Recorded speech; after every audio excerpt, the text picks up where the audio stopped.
Eu quero convidar vocês a abrirem, por favor, suas Bíblias em Ruth, capítulo 1. Uma semana de lutas, né? Alguns irmãos adoecidos, irmão Gedálio internado na UTI, irmã Dalva com muitas dificuldades, outros irmãos também passando por grandes dificuldades aí na saúde, como já é do conhecimento de todos os irmãos, alguns de luto, né, como nosso irmão Marcos, mas nós estamos aqui reunidos em torno da palavra de Deus para ouvir a sua voz. Tudo certo aí? Tudo certo. Abram aí em Ruth, capítulo 1, nós leremos aí do verso 18 ao 22. Vamos nos colocar de pé e fazer a leitura da palavra de Deus.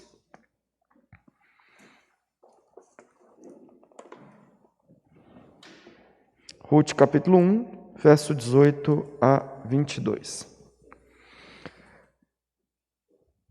Quando Noemi viu que Ruth estava de fato decidida a acompanhá-la, não insistiu mais. Prosseguiram, pois, as duas até Belém. Ali chegando, todo o povoado ficou alvoroçado por causa delas. Será que é Noemi? Perguntavam as mulheres.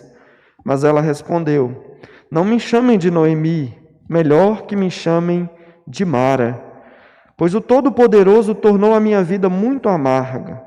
De mãos cheias eu parti, mas de mãos vazias o Senhor me trouxe de volta.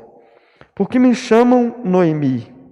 O Senhor colocou-se contra mim, o Todo-Poderoso me trouxe desgraça. Foi assim que Noemi voltou das terras de Moabe com sua nora Ruth, a Moabita. Elas chegaram a Belém no início da colheita da cevada. Vamos orar. Senhor, obrigado porque no fim desta semana nós estamos unidos, Pai, uma vez mais, reunidos em torno da Tua palavra. Obrigado pelos louvores que entoamos a Ti, obrigado porque, mesmo com nossas imperfeições, limitações, ao Senhor, por meio de Jesus e também do ministério do Espírito Santo, nos recebe na Tua presença, recebe os nossos louvores, recebe a nossa adoração. Te adoramos, ó Deus, porque este dia, o dia de domingo, não é só um como os demais, apesar de não ser, segundo a nossa perspectiva, um dia mais especial, em que nós servimos mais ao Senhor, mas é de fato um dia importante na nossa comunidade, porque é o dia em que estamos todos juntos, reunidos em torno da Tua palavra para ouvir a Tua voz. Obrigado pelos irmãos que entenderam isso e que estão aqui nessa noite, muitos com lutas, com sofrimentos, com dificuldades, mas estão aqui dispostos a ouvir a Tua voz. E agora, Senhor, nós pedimos, fala conosco, tem misericórdia de nós e nos alimenta, Senhor, da Tua palavra. Aplica a Tua palavra à nossa vida, de modo que o que ouvirmos aqui tenha utilidade e redunde em glória para o Teu nome em nossas vidas, Pai. Nos ajude, tenha compaixão de nós, em nome de Jesus Cristo, Teu Filho. Amém. Muito bem, vocês podem sentar, por favor. Na última semana, no último sermão, nós aprendemos como Noemi recebeu com esperança a notícia de que o Senhor se lembrara do seu povo, da cidade, da nação de Israel, especialmente do povo de Belém, como o Senhor havia dado pão àquele povo. Ela que havia permanecido anos longe da comunidade de Israel, agora está então voltando sem seu esposo, sem os seus 2 filhos que haviam morrido, mas com uma companhia sincera e fiel. Uma de suas noras, como nós aprendemos, cujo nome era Ruth, insistiu veementemente em acompanhá-la naquela jornada, e não somente naquela jornada, mas insistiu em acompanhá-la por todos os dias da vida. A declaração de amor, de fé, de cuidado de Ruth, deveria servir de incentivo para Noemi. Olha que coisa boa, minha nora decidiu caminhar comigo. Olha que coisa maravilhosa, a mão do Senhor me trouxe uma companhia. Mas, irmãos, mesmo diante daquela coisa maravilhosa que foi a declaração de fé de Ruth, mesmo com tudo aquilo, a amargura continuou a florescer no coração de Noemi. Aquela demonstração de conversão tão sincera e profunda, aquela declaração de amor pactual de Ruth tão profunda, que deveria servir de incentivo para Noemi, não foi suficiente para diminuir a amargura do seu coração. É justamente sobre isso que nós vamos falar aqui nessa noite. Nós vamos falar sobre como muitas vezes na nossa vida, na nossa jornada cristã, nas lutas, nos sofrimentos, nas agruras que nos sobrevêm, como muitas dessas vezes nós permitimos que as dores, que as lutas, que os planos frustrados nutram a amargura do nosso coração, de modo que nós não vislumbramos a boa mão do Senhor nos conduzindo. De modo que nós não vemos os grandes feitos do Senhor, de modo que, mesmo que Deus haja miraculosamente diante de nós, nós simplesmente damos lugar à amargura e não confiamos no Senhor. Muitas vezes, ainda com declarações de fé ortodoxas. O que eu quero dizer com isso? Quando as coisas vão mal, né? Tipo assim, deu tudo errado, né? Adoeci. Mas vamos pensar numa situação como a situação de Noemi. A mulher foi embora com o marido, com o filho, para tentar resolver ali aquela situação, depois que a fome vem a ajudar. E ela fica longe da comunidade de fé, longe dos caminhos do Senhor, e a partir daí então Deus começa a agir de modo que tudo começa a dar errado. O marido morre, os filhos morrem, ela fica sozinha, desassistida, longe do seu povo, longe da comunidade de fé, longe do Senhor, nesse sentido. E então, ela começa a nutrir amargura no seu coração. Pensa como a gente às vezes é assim, né? Mesmo que Deus haja grandiosamente no meio das lutas, das dores, dos sofrimentos, nós permitimos então que a amargura nós permitimos que a amargura tome o lugar da confiança em nosso coração. E muitas vezes nós dizemos: mas Deus é bom, Deus sabe de todas as coisas, Deus é soberano, mas no fundo nós estamos questionando o Senhor. Por que eu? Por que tanto sofrimento? Por que tudo está dando errado? Por que tanta amargura, Senhor? É mais ou menos o que acontece com Noemi aqui. Nós vamos, portanto, ao texto. Noemi está em companhia de Ruth, como vocês podem acompanhar, e ela chega em Belém, as duas, de mãos dadas, sogra e nora, uma nora que acabara de fazer uma declaração de fé, de cuidado, uma declaração de amor pactual, de andar com sua nora, com a sua sogra todos os dias da vida, de morrer com ela e de servir ao Deus dela, que agora é também o seu Deus, todos os dias da vida, de maneira completamente dedicada, abnegada, de maneira absoluta. Muito provavelmente, irmãos, Noemi está pensando no que vai acontecer quando ela chegar lá. Como é que vai ser? O que minhas vizinhas vão dizer? O que as minhas amigas vão dizer, né? Quando elas virem a minha situação? Será que talvez Noemi não está pensando assim, né? O que os parentes do meu esposo vão dizer? Vão me acusar de ser desfavorecida, de não ser alvo da graça de Deus, porque morreu meu marido, morreu os meus filhos, eu estou sozinha, desassistida, completamente acabada. Talvez ela tenha pensado, irmãos, talvez ela tenha pensado nessas coisas, e essa atitude com relação àquilo que ela esperava lá na comunidade de Belém tivesse feito com que ela perdesse completamente o senso da grandeza do que acabara de acontecer com Ruth. Por nutrir a amargura no coração, por pensar naquilo que vai acontecer quando ela chegar lá, ela não vislumbra a grandeza da conversão de Ruth. Após a insistência de sua nora, o autor diz simplesmente que Noemi consentiu que Ruth fosse com ela. Vocês notam aí? Depois que ela percebeu que não tinha mais jeito, ela deixou de insistir e elas continuaram a jornada. É o maior milagre que pode acontecer na face da terra, um pecador miserável, desgraçado, na sua situação de pecado, morto em seus delitos, declarar fé no Senhor. E Noemi simplesmente ignora aquilo, porque permitiu que a amargura e muito provavelmente talvez o pensamento daquilo que a aguardava ganhasse força em seu coração. Pensa quantas vezes nós não agimos assim. Quando as coisas estão dando errado para a gente, quando os planos não andam como nós planejamos, quando todos os nossos projetos são frustrados, quando a gente adoece, quando a gente perde um ente querido, nós deixamos de vislumbrar a grandeza das coisas que Deus faz no nosso meio, no meio do seu povo. Muitas vezes, irmãos, muitas vezes mesmo, nós perdemos o vislumbre das grandes coisas que Deus tem feito. A amargura, portanto, falou mais alto ao coração de Noemi. E muitas vezes fala mais alto ao nosso próprio coração. Que nós somos amargurados, nós somos desgostosos da vida, porque as coisas não andam como nós planejamos, porque eu não tenho tanto dinheiro quanto eu gostaria de ter, porque os meus projetos são todos frustrados, então eu paro de enxergar a beleza daquilo que Deus tem feito, tanto na minha vida como na vida daqueles que estão à minha volta.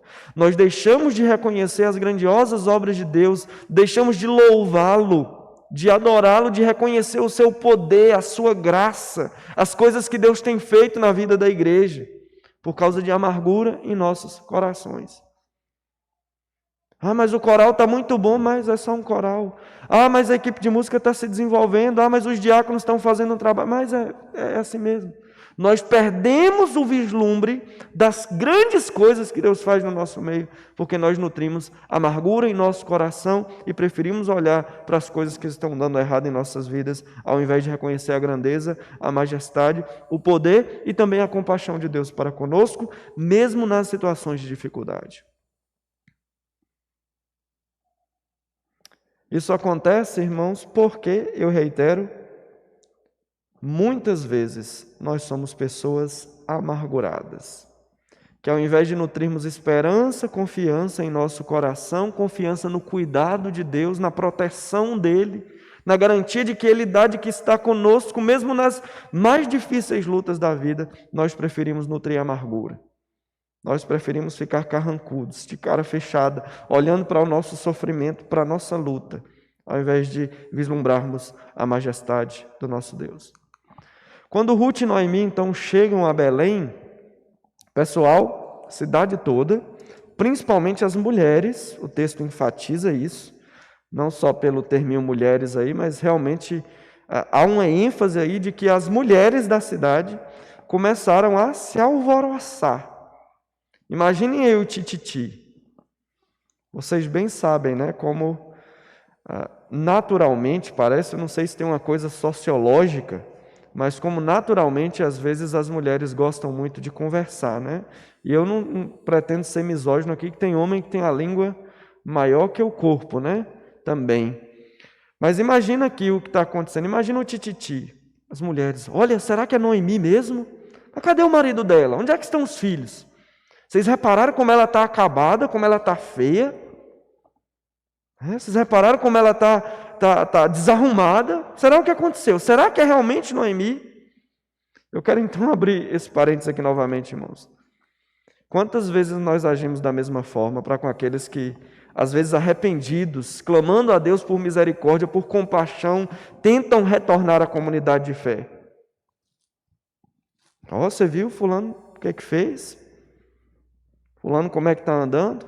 E muitas vezes pessoas temem voltar justamente por temor do tamanho da língua daqueles que não nutrem amor, compaixão, misericórdia dentro da comunidade de fé. A língua afiada e não o acalento de um abraço é muitas vezes o nosso cartão de visita para com aqueles que, por um motivo ou outro, abandonaram a comunidade de fé. Talvez isso, essa tristeza, essa amargura, essa falta de acalento, tenha motivado Noemi a deixar de vislumbrar a grandeza do poder e da majestade de Deus, enquanto ela nutria amargura em seu coração. Não é essa Noemi, as mulheres perguntavam, não é essa agradável, a graciosa? Onde é que está toda a graça dela, toda a sua docilidade? O jogo de palavras aqui ele é muito claro, né? Inclusive, ou na nota de rodapé da sua Bíblia, ou até mesmo na tradução que você está usando, você vê, nota esse jogo de palavras. Noemi significa agradável. Noemi significa graciosa, agradável, doce. Mas diante então das olhadelas de suas antigas companheiras, de suas antigas amigas e conhecidas, ela chora amargura e não docilidade. Ela chora tristeza e não agradabilidade, mesmo estando de volta à terra do pacto. Aquele tempo que era para ser um tempo de restauração, de vislumbre do poder de Deus, de alegria, de satisfação ao estar de volta à comunidade de Deus, ao povo de Deus, se torna um tempo de desgosto, de rancor, de amargura e de sofrimento. Noemi não pôde cantar como cantaram aqueles que voltaram da Babilônia posteriormente. Não pôde cantar. Quando nós voltamos à nossa terra, nós ficamos pulando de alegria. Noemi não pôde, por quê? Porque falava mais alto ao seu coração a amargura. Só para abrir um outro parêntese, né? Nós retornamos aqui aos cultos, pela graça de Deus, há acho que uns 2 meses, né? Já tem mais ou menos isso, né? Estamos juntos aí, reunindo todo domingo. E esse é um momento de alegria, irmãos, de satisfação. Olha, mesmo com toda essa luta, mesmo com todo esse caos, Deus agiu em nosso favor. Nós estamos de volta, nós estamos juntos para celebrar o Senhor. É um momento de alegria. Mas para muitos, fala mais alto, amargura, indisposição de servir a Deus na comunidade, falta de confiança, falta de fé no Senhor. Por quê? Porque é só uma coisa como outra qualquer. Enquanto nós estávamos em isolamento, eu mencionava, né, como Deus deve usar essa situação para despertar muita gente, para entender a profundidade da importância da vida em comunidade. Como Deus deve falar ao coração do seu povo. E de fato Ele tem falado. Para que nós compreendamos a importância disso aqui, de estarmos juntos, celebrando ao Senhor, com alegria, com satisfação, entoando de todo o nosso coração louvores ao nosso Deus. Mas, eu reitero, muitas vezes o que nós nutrimos em nosso coração é amargura em face das situações da vida. Não me chamem de agradável, Noemi significa agradável, me chamem de amarga. Me chamem de Mara, pois Deus amargou a minha vida. É mais ou menos isso que Noemi diz. Aqui nós recordamos daquele episódio, quando o povo de Deus está saindo do Egito, lembram? E logo eles chegam a uma fonte, precisavam beber água e chegam a uma fonte de águas, e quando vão tomar água, a água era amarga. Deus então orienta Moisés ali, e nessa orientação, seguindo a orientação do Senhor, Moisés faz com que as águas se tornem doces. Foi o Senhor quem transformou as águas de Mara em águas doces. E Noemi também reconhece que é o Senhor quem transformou a sua docilidade, a sua agradabilidade em amargura. Ela entende que foi a mão do Senhor quem trouxe amargura para a sua vida. Note que a declaração de fé ou a declaração doutrinária de Noemi é correta. Ela afirma a soberania de Deus. Ela entende que é realmente o Senhor quem está dirigindo sua vida. Ela está dizendo: Deus sabe de todas as coisas. Deus está conduzindo minha vida. Ele trouxe amargura para a minha vida. Ela reconhece isso. Mas ainda que sua declaração de fé seja correta, ela é também incompleta. Ela não conhece todos os detalhes do plano de Deus. Ela não entende que por trás daquela amargura há um plano belo, doce de restauração. Ela não entende que existe um Deus, ou o Deus Todo-Poderoso, trabalhando por trás de tudo aquilo para que no final ela desfrute de restauração, de graça, de compaixão, de amor e misericórdia. É interessante porque ela usa exatamente o termo Todo-Poderoso, né? Que para a gente talvez seja só mais uma palavrinha, mas o termo Todo-Poderoso remete justamente a essa figura do Deus que está assentado no seu trono soberanamente, regendo todas as coisas para o bem do seu povo. A expressão Todo-Poderoso que Noemi usa aí por 2 vezes, sabe em qual livro ela mais aparece no Antigo Testamento? No livro de Jó. Justamente naquele livro do homem que foi afligido, passou por sofrimentos, perdeu não 2, mas 10 filhos. Perdeu tudo que tinha, sua saúde, tudo que lhe podia trazer alegria. Mas então o autor de Jó traz o vislumbre de que mesmo no meio daquele sofrimento, daquela luta, Deus, o Todo-Poderoso, está agindo soberanamente do seu trono de graça, para que no final das contas Jó pudesse dizer: eu sei que tudo podes, tu és o Todo-Poderoso e nenhum dos teus planos pode ser frustrado. Noemi não compreendeu isso ainda. Noemi não entendeu que de fato é o Todo-Poderoso, mas que em toda aquela situação há um plano de graça, de misericórdia e de restauração. Como nós, irmãos, muitas vezes agimos da mesma forma.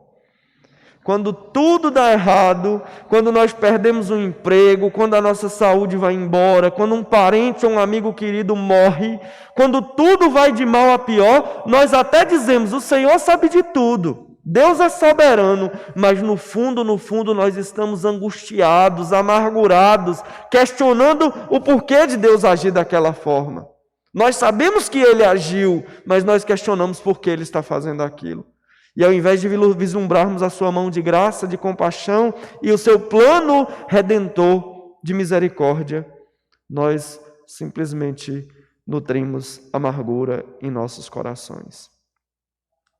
Noemi chega a não perceber que não estava sozinha. Em uma referência ao seu marido e filhos, ela diz assim: eu parti cheia. Está fazendo referência à sua família. Eu parti de mãos cheias e voltei, ou o Senhor me trouxe de mãos vazias. Ela está tão movida pela amargura que não percebe que não está de mãos vazias. Seu marido e seu filho morreram, é verdade, mas ela está na companhia de uma nora que vale por 10 filhos. Ela não está de mãos vazias. A amargura estava crescendo tanto em seu coração. A amargura estava consumindo a sua vida.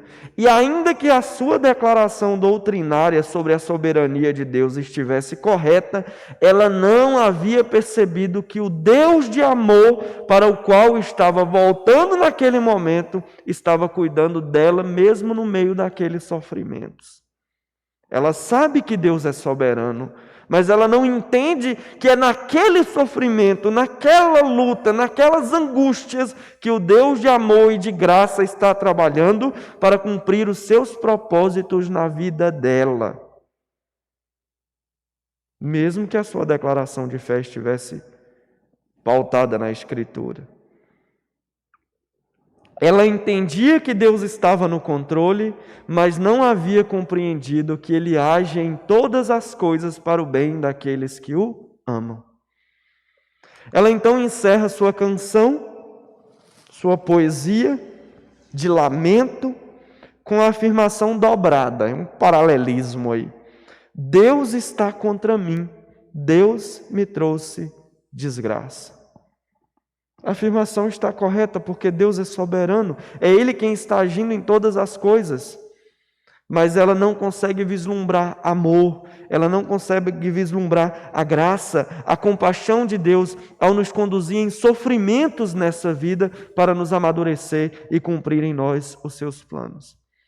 Eu repito, irmãos e irmãs queridos e queridas, nós somos levados a enxergar o peso das lutas da vida. E quando nós, por nutrir a amargura em nosso coração, enxergamos apenas o peso das lutas na vida e não percebemos a grandeza dos feitos de Deus, nós estamos incorrendo em pecado.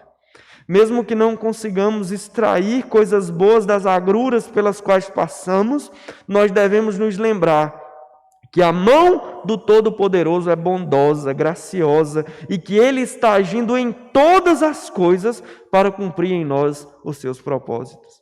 O plano de Deus é nos transformar na imagem do seu próprio Filho. Nem que para isso Ele tenha que nos fazer sofrer, tirar tudo aquilo que nós temos como ídolo em nosso coração, nos amassar, nos moer, nos fazer sofrer.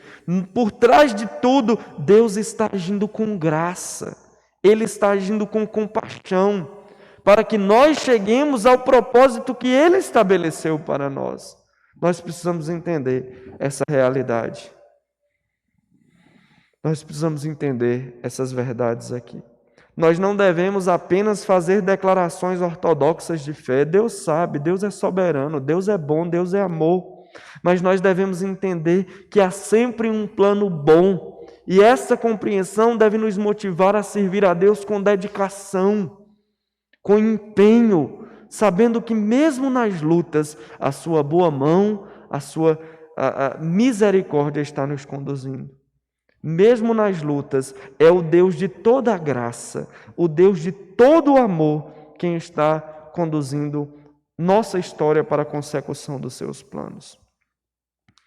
O capítulo então se encerra com a informação do tempo em que Ruth e Noemi chegam a Belém. Após o Senhor mandar chuva, é o que a gente entendeu, né?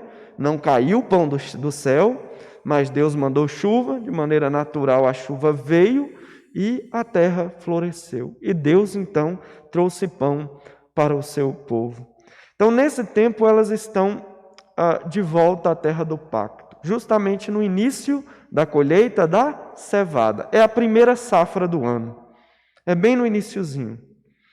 Essa informação é o ponto, ou melhor dizendo, é a ponte para os acontecimentos dos próximos capítulos. Vocês vão se lembrar que logo depois Ruth vai sair para colher. E isso vai culminar no seu encontro com Boaz, no seu casamento com ele, em sua prole e, como nós sabemos lá no final das contas, na vinda do Senhor Jesus a este mundo para nos redimir dos nossos pecados. A colheita é, portanto, não só material, é uma colheita também espiritual. A colheita não é só de cevada. Quando nós olhamos e vislumbramos a realidade da narrativa de Ruth, nós vemos que não haverá só colheita de cevada, mas também haverá uma colheita espiritual. Haverá resgate, haverá graça, haverá restauração e perdão.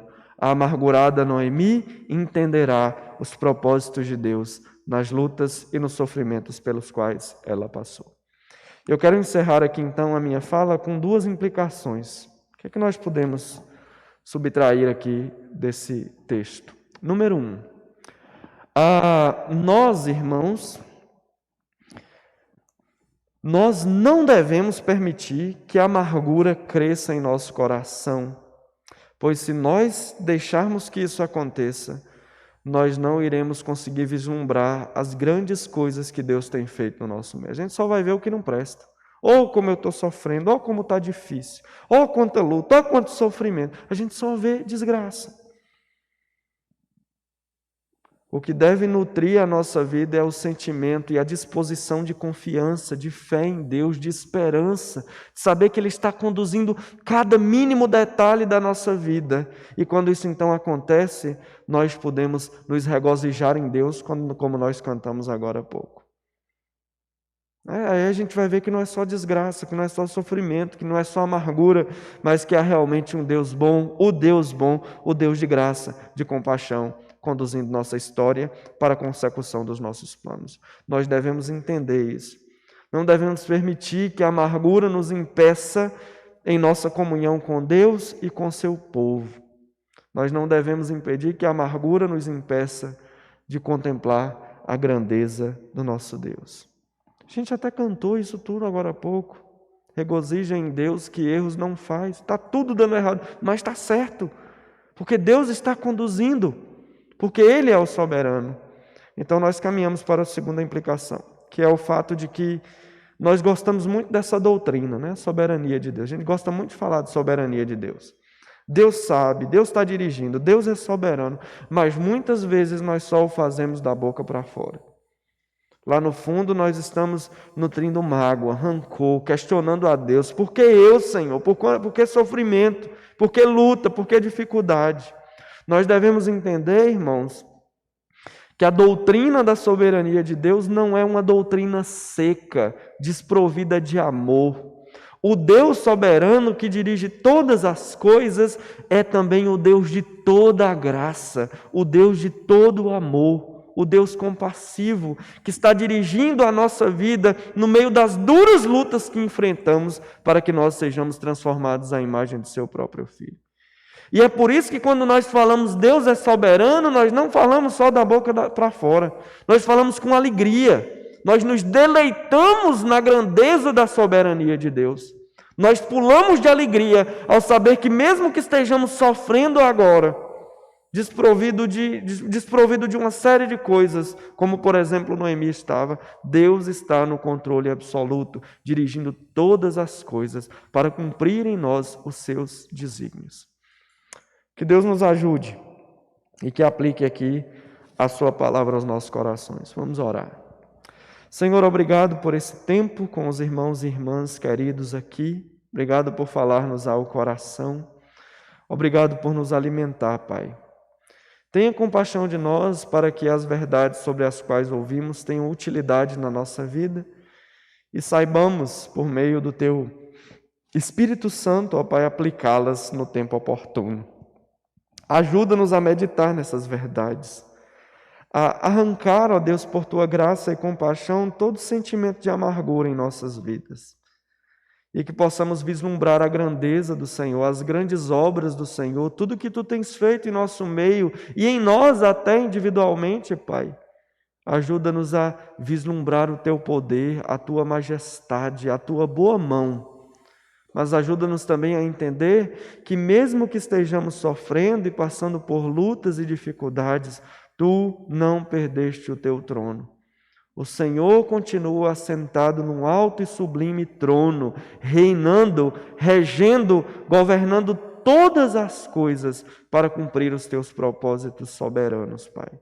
Dá-nos confiança, dá-nos, Senhor, fé, dá-nos disposição a nos submeter à Tua vontade com alegria, com regozijo, porque de fato o Senhor não comete erros. E mesmo que agora estejamos sofrendo, nós olhamos para o futuro, para a colheita, para o propósito do Senhor sendo cumprido em nossa vida, Pai. Nos abençoa nessa semana que está começando, nos dá condições de glorificar o Teu nome e nos dá, ó Deus, força e vigor para lutar contra o pecado enquanto aguardamos o retorno do Senhor Jesus Cristo. Nos abençoa e nos ajuda em nome do Teu Filho. Amém.